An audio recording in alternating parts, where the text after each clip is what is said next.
Beh, non posso dirlo dopo essermi sposato con l'edificio che sorge sulla Brenta, sarebbe un tradimento, non lo dicessi, e lo dico sinceramente che è il mio edificio preferito perché è diverso da tutti gli altri e quindi ognuno desidera amare una cosa che non trova ripetuta altrove.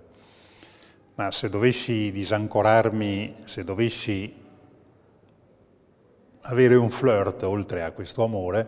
probabilmente dedicherei molta attenzione a quella piccola fabbrica eretta in Cessalto, la casa per Zeno,